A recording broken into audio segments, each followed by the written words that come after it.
বলতে পারবেন এই যে পৃথিবীতে এই যে দাম্পত্য সম্পর্ক, দুজন মানুষ দুজনের সঙ্গে বছরের পর বছর কাটিয়ে ফেলছে, এর কারণটা কি?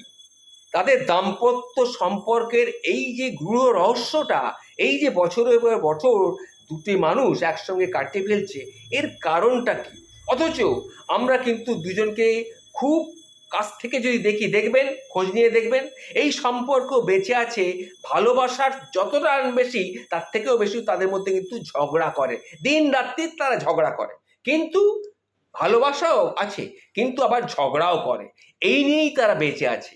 দুজনের মধ্যে কিন্তু মিলের থেকে অমিলই বেশি, এটা একটু খেয়াল করে দেখবেন। একজন যেটা পছন্দ করে অন্যজন সেটাই অপছন্দ করে। একজন যদি ফুল স্পিডে ফ্যান চালিয়ে ঘুমোতে ভালোবাসে, তো অন্যজন এসি চালিয়ে ঘুমোতে ভালোবাসে। একজনের নাইট ল্যাম্প না জ্বললে রাতে ঘুম হয় না, অন্যজন নাইট ল্যাম্প অফ করেই ঘুমোবে। একজন রেস্টুরেন্টের খাবার পছন্দ করে, তো অন্যজন বাড়ির খাবার পছন্দ করে। একজন পনির ভালোবাসে, তো আর একজন ছানা। একজন দেরি করে ঘুম থেকে ওঠে, তো অন্যজন সকাল সকাল ঘুম থেকে ওঠে। তারপরে নানান খুঁটিনাটি বিষয়ে ঝগড়া তো লেগেই আছে, খালি ঝগড়া ঝগড়া আর ঝগড়া। ঝগড়ার কোনো কারণ থাকে না, কিন্তু তবুও ঝগড়া হবে। 365টা দিন এভাবেই চলছে, কিন্তু তারা একসঙ্গেই দুজনে রয়েছে। এর কারণটা কি জানেন?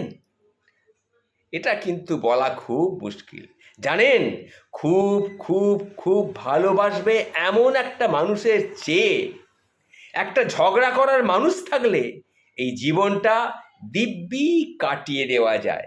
না হলে জীবনটা বড্ড একঘেয়ে হয়ে যায়। জীবনের মধ্যে যদি ওঠা পড়া না থাকে, যদি আপস অ্যান্ড ডাউনস না থাকে, একটুখানি এদিক ওদিক না থাকে, তাহলে জীবনটা কি জীবন নাকি? সেই জীবনে শুধু খাওয়া দাওয়া, শোয়া, ঘুমোনো, নিঃশ্বাস ফেলা, নিঃশ্বাস নেওয়া।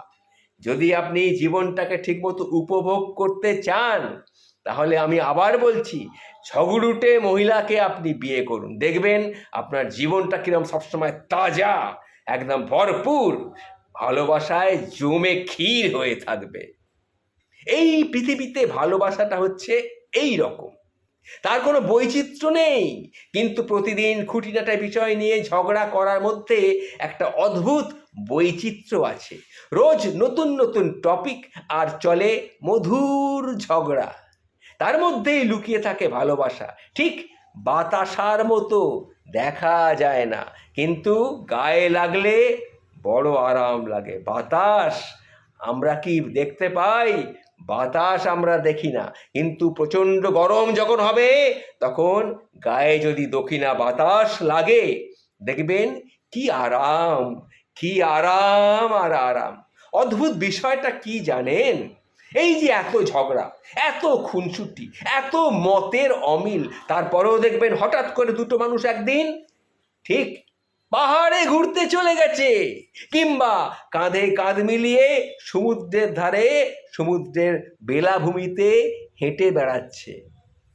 কিংবা দেখবেন সিনেমায় পাশাপাশি বসে সিনেমা দেখছে। আবার দেখবেন নতুন গাড়ি কেনার হয়তো কল্পনাও করছে, নিত্য নতুন জিনিস দিয়ে ঘর সাজাচ্ছে।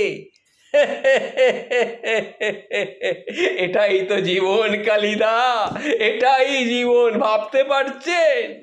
ঠিক এটাই হয় জীবনের এক একটা অন্য সমীকরণ। ছকে ফেলেও কিছুতেই আপনি মেলাতে পারবেন না। মতের এত অমিল থেকেও দুজনেই বছরের পর বছর ধরে একই সঙ্গে রয়েছে। আপনার বাবা মায়ের মধ্যেও আপনি তাই দেখেছেন। কেউ বা কেউ ভবিষ্যতে হয়তো সেটাও দেখবেন বা করবেন। রহস্যটা হলো, মতের অমিল হাজারটা থাকলেও মনের অমিল কিন্তু দুজনের মধ্যে নেই। মানে মতান্তর আছে, কিন্তু মনান্তর নেই। জীবনে মতের অমিল হোক, কিন্তু মনের মিলটাই কিন্তু আসল। এটা যদি থাকে, তাহলে জীবনটা একেবারে ঝাক্কাস আনন্দে কাটবে। আমরা সম্পর্কের শুরুতে ভুলটা কি করি জানেন? ভুলটা করি দুজন দুজনের মধ্যে কি কি মিল আছে সেটা খুঁজে দেখার চেষ্টা করি। শুনুন, মিল খুঁজে লাভ নেই, যেটা মিল সেটা এমনিতেই মিলে যাবে। যে ওই নিয়ে আহ্লাদে আটখানা হয়ে দুজনের মনের মিলটা আছে কিনা সেটা যদি খুঁজতে যান তাহলে কিন্তু খুব ভুল করবেন।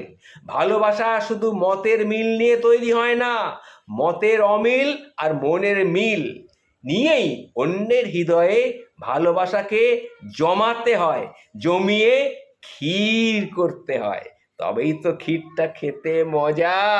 কি ঠিকই বলছি তো? খুব ভালোবাসবে এমন মানুষ খোঁজার কখনো দরকার নেই, বরং প্রতিটি খুনসুটি করবে, প্রতিদিন খুনসুটি করবে, খুঁটিনাটি বিষয়ে মধুর ঝগড়া করবে, দেখবেন হেসে খেলে জীবনটা একেবারে পার করে ফেলেছেন ওই ভালোবাসার মানুষটার সাথে। কি ঠিক বললাম না? এটাই জীবন কালিদা, এটাই জীবন।